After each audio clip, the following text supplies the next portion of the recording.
নমস্কার, এমইউ কিচেনে সবাইকে স্বাগতম। বন্ধুরা, চলে এসেছি পটলের একটি নতুন রেসিপি নিয়ে। তো চলুন বন্ধুরা, আপনাদের সাথে রেসিপিটা শেয়ার করি। প্রথমেই দেখুন পটল ছুলে তার মধ্যে নুন হলুদ মাখিয়ে রেখেছি। এবারে দেখুন বন্ধুরা, এখানে রয়েছে টমেটো, কুচনো পেঁয়াজ, রসুন আর কাঁচা লঙ্কা, ঠিক আছে। তো চলুন, আর এখানে দেখুন বাটা মশলার জন্য রেখেছি রসুন, নুন, সর্ষে, গোটা জিরে আর কাঁচা লঙ্কা। এবারে দিচ্ছি কয়েকটা টমেটো টুকরো, ঠিক আছে। এবারে পরিমাণ মতো জল দিয়ে তারপর কিন্তু মিক্সির ঢাকাটা দিয়ে বেটে নেব, ঠিক আছে। কে কে আপনারা পটলের রেসিপি পছন্দ করেন অবশ্যই কমেন্ট করবেন। আমার চ্যানেলে আরও পটলের রেসিপি আছে বন্ধুরা, আপনারা অবশ্যই চ্যানেলে ভিজিট করে দেখতে পারেন। এখানে দেখুন বাটাটা কমপ্লিট। চলুন এবারে পটলটা ভেজে নিই। কড়াইতে সর্ষের তেল গরম বসিয়ে দিয়েছি। এর মধ্যে ঢেঁড়স ভাজা করেছিলাম, তার জন্য আরেকটু তেল দিয়ে কড়াইটা গরম করে নিচ্ছি। এবারে দেখুন বন্ধুরা, এক এক করে সবগুলো পটল কিন্তু আমি দিয়ে দিচ্ছি, ঠিক আছে। আর আপনারা তো পটল ভাজা দেখতে অবশ্যই পছন্দ করেন, আমি তো অবশ্যই মাঝে মধ্যে দিয়ে থাকি পটল ভাজার রেসিপি, ঠিক আছে। আর এখানে দেখুন সবগুলো পটল দেওয়া হয়ে গেছে। এরপর পটল ভাজাটা নামিয়ে নিয়েছি। আপনারা তো জানেনই কীভাবে পটল ভাজা করতে হয়, তার জন্য, ঠিক আছে। আর মাঝখানে আমার একটা কাজ পড়ে গেছিলো বন্ধুরা, তার জন্য পটল ভাজাটা সম্পূর্ণ আপনাদের দেখাতে পারিনি, ঠিক আছে। এখানে দেখুন এবার ওই তেলের মধ্যেই কিন্তু রসুন পেঁয়াজ দিয়ে দিয়েছি। এরপর নাড়াচাড়া করে নিচ্ছি। এবার টমেটো আর কাঁচা লঙ্কাটাও কিন্তু এর সাথে দিয়ে দেবো বন্ধুরা। আর আমার ভিডিও আপনারা কোন জেলা থেকে দেখছেন অবশ্যই কিন্তু সেটাও কমেন্ট বক্সে জানাতে একদমই ভুলবেন না। এখানে দেখুন পরিমাণ মতো হলুদ দিয়ে দিলাম, লঙ্কার গুঁড়ো দিয়ে দিলাম। এরপর নাড়াচাড়া করে নিচ্ছি। আর এখানে দেখুন এবার বেটে রাখা মশলাটাও কিন্তু দিয়ে দিচ্ছি, মানে সর্ষে বাটাটা, ঠিক আছে। এই দেখুন নাড়াচাড়া করে নিচ্ছি বন্ধুরা ভালো মতো। খুব সুন্দর হয়েছে বন্ধুরা। আর এই রেসিপির নাম জানেন কি? সর্ষে বাটা দিয়ে পটলের তেল ঝাল।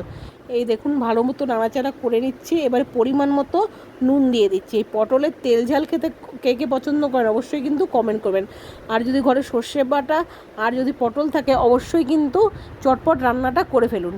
এই দেখুন তেল ছেড়ে দিয়েছে সর্ষের থেকে। এবারে দেখুন আর একটু নাড়াচাড়া করে নিচ্ছি। এরপর পরিমাণ মতো জল দিয়ে দেবো বন্ধুরা, ঠিক আছে। এই যে দেখুন দিয়ে দিচ্ছি।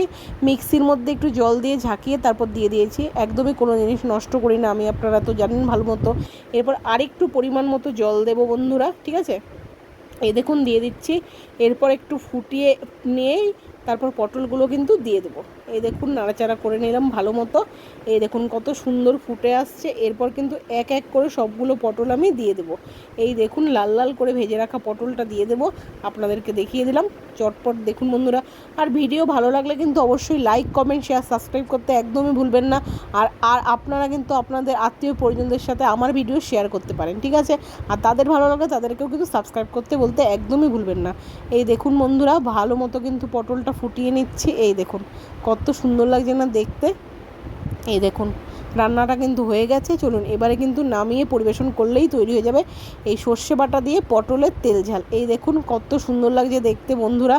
নামিয়ে নিয়েছি কড়াইটা একটু গ্যাসের থেকে। এবারে একটা প্লেটের মধ্যে নামিয়ে সার্ভ করে দেবো। দেখুন আমার তো দেখেই লোভ লাগছে বন্ধুরা। অবশ্যই কিন্তু কমেন্ট করবেন আপনাদের কেমন লাগলো। আমার ভিডিও যদি আপনাদের ভালো লাগে অবশ্যই লাইক কমেন্ট শেয়ার সাবস্ক্রাইব করতে ভুলবেন না। এইভাবেই নিত্য নতুন ভিডিও আপলোড করতে থাকবো আমি। অবশ্যই কিন্তু আপনারা কমেন্ট করতে একদমই ভুলবেন না। আবার আপনাদের সাথে কথা হচ্ছে নতুন একটি রেসিপির সাথে। সবাই ভালো থাকবেন, সুস্থ থাকবেন, সাবধানে থাকবেন এবং নিজেদের খেয়াল রাখবেন।